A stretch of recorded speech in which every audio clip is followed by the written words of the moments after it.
The Conservative Party continues to be divided over Suella Braverman's illegal migration bill as the former Prime Minister Theresa May comes out to attack the bill and being accused of supporting illegal migration.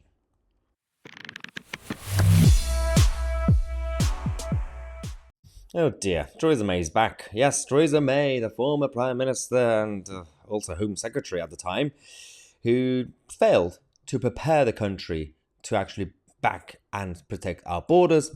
Didn't really go well at the time and created the lack of infrastructure that we now have in place, we don't have in place. Stands up in Parliament today and says the bill is bad, and she's using the same rhetoric as the political left. She's saying, well, I'm going to criticize the bill because I care about modern slavery. We have to be compassionate. If someone comes from France and claims that I'm from Albania and I somehow ended up here because they dragged me here, they're people smugglers, is modern slavery, you have to believe me. And that's been the defense line from the Labour Party as well. Because of that, she says we should criticize the bill. And her solution is like Keir Starmer's solution. Pick up the phone to Macron and say, please arrest the people smugglers, as if it's that easy. Let's go to their speech that Theresa May made. Can I say to my right honourable friend that I was very grateful to him for meeting with me last week to discuss my concerns about this bill that I'd raised at committee stage of the bill. I welcomed the apparent attempt by the government to improve the bill by making it better for victims of modern slavery, willingness to look at that. And then I saw Amendment 95, which, far from making the bill provisions better for the victims of modern slavery, makes it worse. It doesn't. Oh. And I believe that my right honourable friend was talking to me in good faith, but I have to say it's hard to see this Amendment Government Amendment 95 as an example of good faith. I would say rather it's a slap in the face of those of us who actually care about the victims of modern slavery. That's exactly what they did. She's basically acting like a leftist politician. She would say, well, those of us who care about the victims of modern slavery.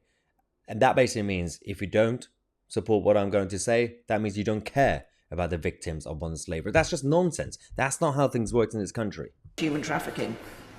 Of equal concern is the fact that it suggests that those dealing with this bill simply do not understand the nature of these crimes or the position of victims. The Minister wants to see an end to human trafficking, wants to stop the business model of the traffickers. I want to do that as well. Many of us do across this House. But the best way to do that is by identifying, catching and prosecuting the traffickers and the slave drivers. No, the best thing to do is first you protect your borders. That's step one. And then you go after the people smugglers, and then you sort out the potential victims of modern slavery. You can't just allow the process to continue and people keep coming in, and because people will take advantage of that process. And everybody will become a victim of modern slavery, even if they're not. She used to be Home Secretary. She should know this.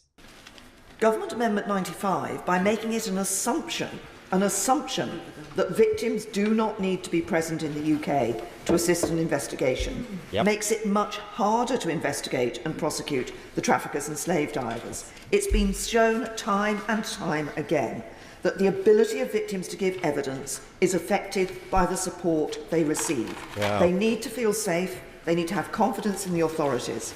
As Detective Constable Colin Ward of Greater Manchester Police has said, if we get the victim's side right first, the prosecutions will eventually, naturally follow, alongside us doing the evidence-based collection of that crime. So support for the victim matters in catching the slave drivers. Sending victims back to their own country or to a third country like Rwanda will simply at best make them feel less secure and therefore less able or willing to give the evidence needed, and at worst will drive them back into the arms of the traffickers and slave drivers. And again... Okay, stop talking for a second. This is absolutely nonsensical. Theresa May says that if you send these people to a country like Rwanda, which they will be basically secure and in a safe place, then at best, you make them feel more insecure. It's not really about feeling, it's about the reality that they are safer. She said that's at best. At worst, It will send them back into the hands of people smugglers or whatever she calls them. Human traffickers. No, that's not how it works.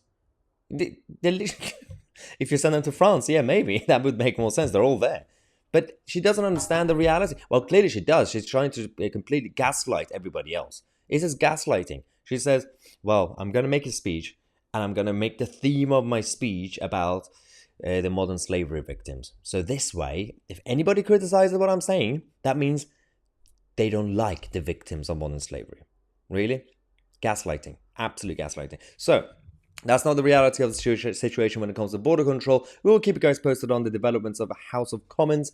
I'm Mahyar, Tousi, and we are the media.